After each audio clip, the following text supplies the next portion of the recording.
so welcome back to my channel. I hope you all are doing good. So today's video is all about IELTS listening tips and tricks. So I'm going to share with you some very important information, very important tips and tricks for IELTS listening exam. So जो लोग IELTS के लिए prepare कर रहे हैं who are struggling to get the desired results, this video is for you guys.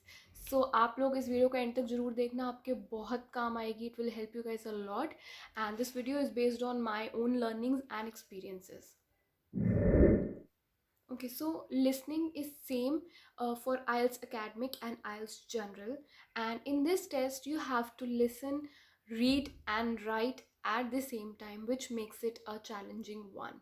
But over here you have to play a little smart, क्योंकि इस test में आपको तीनों चीज़ें एक साथ करनी है, तो आपको थोड़ा स्मार्ट प्ले करना ही पड़ेगा to achieve that desired result. तो सबसे पहले तो बात करते हैं, इसमें आपको स्टार्टिंग में फ्यू सेकंड्स दिए जाते हैं और वो फ्यू सेकंड्स बहुत ही इम्पॉर्टेंट होते हैं and you have to make most of it. तो आपको उन फ्यू सेकंड्स में एक स्ट्रैटेजी बनानी है, आपको प्रैक्टिस करनी है कि आप कितने क्वेश्चन उस फ्यू सेकंड्स में पढ़ सकते हैं. Don't waste your time in flipping pages and checking कौन सा क्वेश्चन आया है, कौन सा क्वेश्चन नहीं आया है. So don't ever do that. उन फ्यू सेकंड्स में आप जितने क्वेश्चंस पढ़ सकें उतने क्वेश्चंस पढ़िए, ठीक है. बट उस फ्यू सेकंड्स को ख़त्म होने से पहले आपको वापस फर्स्ट 2 क्वेश्चंस में आना है एंड उन 2 क्वेश्चंस को अच्छे से पढ़ना है, समझना है. एंड बिकॉज अगर आप उन 2 क्वेश्चंस को अच्छे से पढ़ लेंगे तो आपके माइंड में एक आपको एक्सपेक्टेशन होगी कि इसमें ये वो बोलेंगे रिकॉर्डिंग में, तो आपको पता होगा कि इसका आंसर किस वे में या कैसे आएगा. तो अगर आपका एक फ़्लो बन गया तो आपका पेपर अच्छे होने के बहुत चांसेस हैं. वो फ़्लो बनना इज़ वेरी इंपॉर्टेंट, क्योंकि स्टार्टिंग में क्या होता है, अगर आपका फ़्लो वो नहीं बन पाया है एंड आप कंफ्यूज हो गए हैं तो आपका फ़्लो आगे वाले क्वेश्चंस में भी टूट जाता है. तो which is okay. And the second thing is, जब आपका वो एक सेक्शन फिनिश हो जाता है तो आपको कुछ टाइम दिया जाता है रिवाइज करने के लिए. So they give you time to revise your answers. जो बिल्कुल मत करिएगा, don't do that, don't revise your answers. वो करना is a waste of time. Instead immediately go to the next section and start reading the questions. उन questions को read करना शुरू कर दो जितने आप क्वेश्चंस रीड कर सकते हो उस सेक्शन में, चाहे आपको बार बार करने पड़े, but don't revise the answers. वो आपको टाइम बाद में मिलेगा, वो आप बाद में करना, बट अभी जो वो फ्यू सेकंड्स आपको रिवाइज करने के लिए फिर से दिए जाते हैं उसमें आप अगले सेक्शन पे जाएं और उन क्वेश्चंस को अच्छे से पढ़ें. So you have to take a lot of time to read the question, and the biggest tip that I can give you is you have to read and memorize the question, ताकि आपको पता हो कि question में कैसा answer आप expect कर रहे हैं, वो रिकॉर्डिंग में क्या बोलेंगे और आपको क्या ढूंढना है इस रिकॉर्डिंग से. And also make sure that you keep an I on the next question. जब आप पहला क्वेश्चन जिस आप क्वेश्चन पे हो तो आप मेक श्योर करो कि आपको दूसरा क्वेश्चन भी आप साथ साथ पढ़ रहे हो. ये ना हो कि एकदम सरप्राइज़ हो आपके लिए, वो चीज़ गलत हो जाती है, उससे एक फ़्लो भी टूट जाता है. तो जैसे मैंने कहा कि एक फ़्लो बनना बहुत इंपॉर्टेंट है. सो प्लीज़ जो फ्यू सेकेंड्स दिए जाते हैं आपको हर एक सेक्शन के बाद, उसको आप कैसे यूटिलाइज़ करेंगे उसका ध्यान आपको रखना ही है. सो आपको एक लॉन्ग क्वेश्चन भी दिया जाता है एंड आपको सेवरल ऑप्शंस दिए जाएंगे. तो उन क्वेश्चंस में आपको इम्पॉर्टेंट है कि आप कीवर्ड्स ढूंढें और अटेंशन दें उस जगह पे जहाँ पर आपको लगता है कि ये कीवर्ड उस सेंटेंस में इम्पॉर्टेंट है. उन कीवर्ड्स को आप अंडरलाइन करें, और अगर आप कंप्यूटर बेस दे रहे हैं तो आपको ध्यान रखना ही पड़ेगा वो कीवर्ड्स को, तभी आप आंसर्स ढूंढ पाएंगे उस रिकॉर्डिंग में. अदरवाइज़ आप सो उन लॉन्ग क्वेश्चंस में आप थोड़ा बहुत कंफ्यूज हो जाएंगे, बिकॉज वो आपको थोड़ा बहुत कंफ्यूज करेंगे. वो थोड़े से ट्रिकी होते हैं and they are gonna use all the options जो उन्होंने मेंशन किए हैं. हमेशा नहीं होगा but maximum times they are gonna use all the options to confuse you a little bit. And most likely they are gonna say like initially they thought it was this one, but then it turned out to be the wrong one, and the one that they did not expect was turned out to be the best one. तो they gonna mention all the options, ये अपने दिमाग में रखना, ठीक है. ज़रूरी नहीं है but maximum times they gonna use all the options. वो आपको थोड़ा सा कंफ्यूज करेंगे बट आपको उन क्वेश्चंस में अच्छे से रिकॉर्डिंग सुननी ही है ताकि आप सही आंसर फिगर आउट कर पाओ। ओके, सो नेक्स्ट इज़ आपको और ये भी ध्यान रखना है कि उनका ओपिनियंस भी बदलता रहेगा। कभी वो ये बोलेंगे और सेकेंड लाइन में वो ये बोल देंगे, या फिर आपको पहले 2-3 बारी में कंफ्यूज करेंगे एंड जो एंड में जो सेंटेंस बोलेंगे that will be the right answer. तो उनके ओपिनियंस को भी आपको अंडरस्टैंड करना पड़ेगा। So you have to make sure कि आपका फुल अटेंशन उनके रिकॉर्डिंग में हो जब आपके वो सेवरल ऑप्शंस आते हैं। बिकॉज मैंने देखे कि बहुत ज़्यादा गलतियाँ होती हैं उन क्वेश्चंस में जहाँ पर आपको बहुत सारे ऑप्शंस दिए जाते हैं, because they tend to confuse you a lot by changing their opinions, by changing their answers. So you have to pay attention to the recording and okay. So going further, अभी कुछ questions में लोग confuse हो जाते हैं because वो ये छोटी छोटी चीज़ों पे ध्यान नहीं देते। Instead they practice lot of test, but वो इन छोटी छोटी चीज़ों को वहाँ पे गलती इसलिए कर देते हैं बिकॉज वहाँ पे प्रेशर बहुत होता है यार। बिकॉज इतना महंगा एग्ज़ाम है और अगर आप एक छोटी सी मिस्टेक कर दो, आपके माइंड में यही हो रहा होता है कि छोटी सी मिस्टेक कर देंगे तो वो सारा पेपर ख़राब हो जाएगा, बट ऐसा नहीं होगा अगर आप इन छोटी चीज़ों को भी ध्यान में रखेंगे। तो अब आपके पास क्वेश्चन आता है कि that you have to write give your answer in a word और इन अ लेटर। तो आपको ये क्वेश्चन बहुत ही ध्यान से देखना है कि वो आपसे लेटर पूछ रहे हैं वर्ड। बिकॉज अगर आपको पूछा गया है word and instead of that you are writing a letter, आपका आंसर में लेटर में दे रहे हैं, तो that would be considered wrong. अगर आपका आंसर सही भी होगा वो आपका आंसर गलत हो जाएगा, because they ask you to write a word and you have written letter. So ये बहुत ध्यान रखना कि उन्होंने आपसे वर्ड के फॉर्म में आंसर मांगा है या फिर एक लेटर के फॉर्म में आंसर मांगा है। Now talking about the most difficult questions जहाँ पे कन्फ्यूजन होती ही होती है सबको, वो है कि आपको बोला गया है you have to write the answer in 1 word and और अ नंबर। सो और 2 वर्ड्स एंड और oblique और अ नंबर, और 3 वर्ड्स एंड oblique और अ नंबर।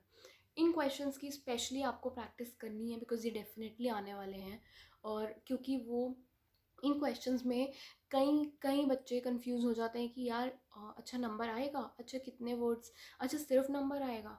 सो ये क्वेश्चंस की प्रैक्टिस प्लीज़ करना आप, क्योंकि ये क्वेश्चंस थोड़े से ट्रिकी होते हैं but they are not difficult. तो आपको एक क्वेश्चन समझना बहुत ज़रूरी है। फॉर एग्जाम्पल, आपसे पूछा गया 1 वर्ड एंड और अ नंबर।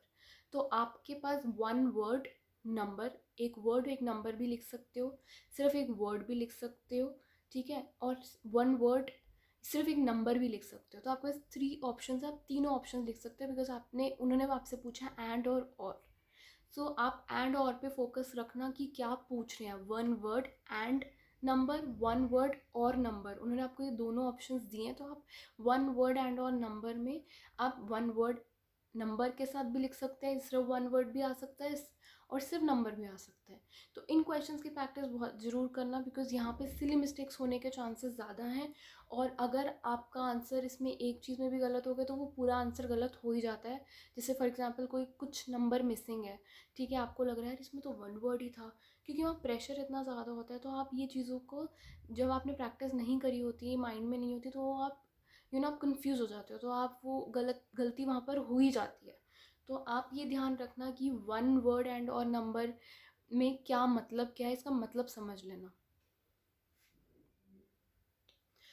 जब आप उस लिसनिंग टेस्ट में लास्ट सेक्शन देखेंगे तो आप देखेंगे वो बहुत लंबा होता है, बहुत सारे क्वेश्चंस होते हैं और जिनका आंसर देना होता है, सबसे लंबा होता है, बट बिलीव मी वो सबसे इजी होता है अगर आप वो रिकॉर्डिंग ध्यान से सुन लें और जो आपको पहले टाइम मिलता है उसमें आप क्वेश्चंस पढ़ लें। और नेक्स्ट थिंग जो मैं आपको बताने वाली हूँ इस कि जब आपको उस सेक्शन से पहले टाइम दिया जाता है वो तो आप यूटिलाइज़ करोगे, बट उससे पहले वाले सेक्शन में जिसमें आपको टाइम दिया जाता है, मेक श्योर आप उस वाले सेक्शन का जो फ्यू सेकंड यूटिलाइज़ करने होते हैं वो उसमें और लास्ट सेक्शन दोनों में क्वेश्चंस पढ़ना।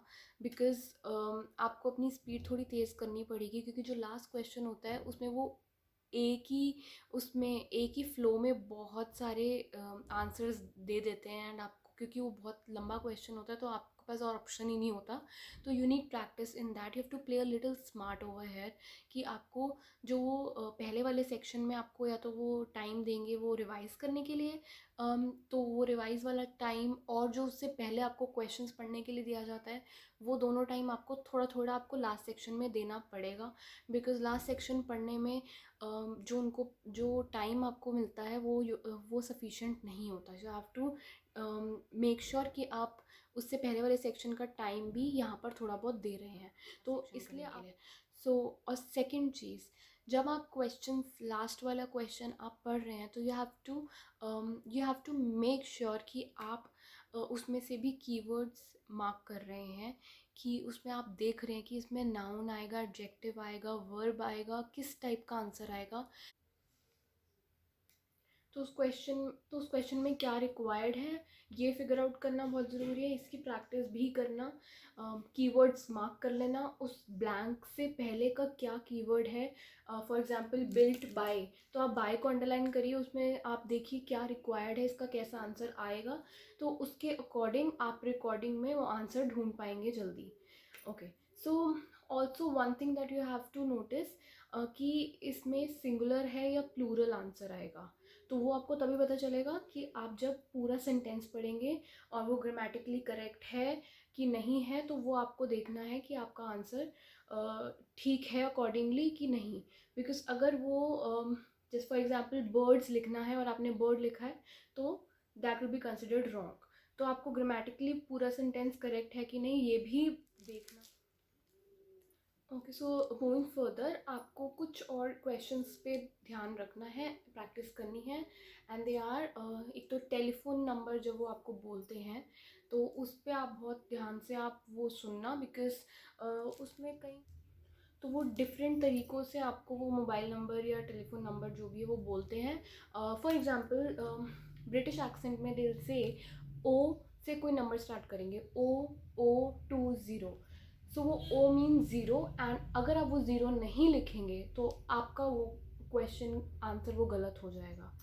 सो मेक श्योर कि आप वो ओ को ज़ीरो मेंशन कर रहे हैं, and if they are saying O that means zero zero. So आपको वो दो बारी ओ बोल रहे हो तो you have to write 0023 and 333 444, तो आपको ये डबल ट्रिपल ओ ये सब पे ध्यान रखना वहाँ पे। सो यस, थोड़ा सा कॉन्सेप्ट वो समझ लेना, थोड़ी सी प्रैक्टिस कर लेना उसकी, वो हो जाएगा, that is not difficult. Okay, so next thing I will talk about is clock, जो टाइम के क्वेश्चंस होते हैं, तो बहुत तरीके इसके भी होते हैं टाइम बोलने के, तो आपको वो सारे टाइमिंग कैसे वो बोलने हैं उनके अलग अलग वे होते हैं, वो आपको पता होने चाहिए। For example pass 7, half past 7 that is 7:30, सो आपको ये सब चीज़ें आनी चाहिए। ये क्लॉक क्वेश्चंस बहुत आते हैं, कहीं ना कहीं एक दो सेंटेंस में आ जाते हैं, तो क्लॉक क्वेश्चन भी एग्ज़ाम से पहले एक बारी ज़रूर पढ़ लेना, वो बहुत इंपॉर्टेंट होते हैं, वहाँ पे गलतियाँ हो जाती हैं छोटी छोटी, तो ये भी देखना। And next thing that I like to talk about is map वाले क्वेश्चन, डायरेक्शंस वाले। ऑल्दो वो बहुत मुश्किल नहीं होंगे, बट आपको एक फ़्लो बनाना उसमें भी बहुत ज़रूरी है। तो उसमें क्या होता है कि आप डायरेक्शंस भूल जाते हैं कई लोग, because as I said earlier all कि प्रेशर बहुत ज़्यादा हो जाता है, तो कई लोग डायरेक्शंस उल्टी सीधी कर देते हैं जैसे, तो इसलिए आपको ये पहले ही आपको क्वेश्चन पेपर मिलता है उसी टाइम आप साइड में नॉर्थ साउथ ईस्ट वेस्ट लिख लेना, डायरेक्शन मार्क कर लेना, चाहे वो एग्ज़ाम में क्वेश्चन हो या ना हो, आपको चेक करने की ज़रूरत नहीं है। तो मैंने भी अपने टाइम पे यही किया था कि मैंने डायरेक्शन साइड में छोटी सी से लिख लिया था नॉर्थ साउथ, ताकि मैं भूलूँ ना, एंड वो बहुत हेल्प करेंगी। और उस क्वेश्चन में मेक श्योर कि आप स्टार्टिंग पॉइंट आप फेमिलियर हो बिल्कुल, कि स्टार्टिंग पॉइंट ये है, बिकॉज वो स्टार्ट करेंगे स्टार्टिंग पॉइंट से, और अगर आप वहाँ पर उस टाइम नहीं होंगे तो वो आपका मिस हो जाएगा सारा। And okay, so last thing that I want to discuss is आपको क्वेश्चन पूरे उस 40 मिनट्स जो होते हैं उसमें 10 मिनट्स आपको दिए जाएंगे ट्रांसफ़र करने के लिए आंसर्स को, तो उसमें आप दो तीन चीज़ें और देखना, ट्रांसफ़र तो करना ही ठीक से, और एक दो चीज़ें और देखना, वो उसमें आप पहले तो स्पेलिंग मिस्टेक्स ज़रूर देखना, कोई स्पेलिंग मिस्टेक ना हो। ठीक है। एंड आपको इसमें ये भी ध्यान देना है कि आप वो आंसर्स कैपिटल लेटर में लिख रहे हैं या लोअर केस में लिख रहे हैं। लोअर केस में लिख रहे हैं तो जो नाम है वो आपको जो पहला लेटर होगा वो कैपिटल में ही होगा। तो मेरी सजेशन ये होगी कि आप पूरे जो सब पूरा आंसर शीट है वो कैपिटल लेटर से ही फिल करें, लोअर केस का कुछ रखिए ही मत, बिकॉज वहाँ पे कन्फ्यूजन हो जाती है। किसी प्लेस या पर्सन का नाम आपको कैपिटल से लिखना पड़ता है और अगर वो आप नहीं लिखोगे तो वो आपके वहाँ पे आंसर गलत होने के चांसेस होते हैं। तो इट इज़ बेटर कि आप पूरी आंसर शीट कैपिटल लेटर में ही फिल करें, वो सेफ़ रहता है। सो वो ध्यान रखना। एंड दूसरी चीज़ ये भी ध्यान रखना कि आप कोई ब्लैंक ना छोड़ें। अगर आपको किसी चीज़ का आंसर नहीं पता, आप श्योर नहीं हो, तो कुछ भी यार कुछ भी गेस मारा ना, क्योंकि नेगेटिव मार्किंग नहीं होती है। तो मेक श्योर कि आप पूरी आंसर शीट भर रहे हैं। अगर आपको आंसर नहीं आता तो दैट्स ओके, बट हम आंसर्स मत छोड़ना। सब कुछ भर के आना, चाहे गेस करना पड़े, फिर भी आप आंसर सारे लिखना, कई बार वो ठीक भी हो जाते हैं। तो okay guys, so I and this video over here. I hope आपको मेरी थोड़ी सी सजेशंस हेल्प करें आपके एग्ज़ाम में। एंड अगर आपको मेरा वीडियो पसंद आया तो please please like share and subscribe कर देना। And I will see you in my next video.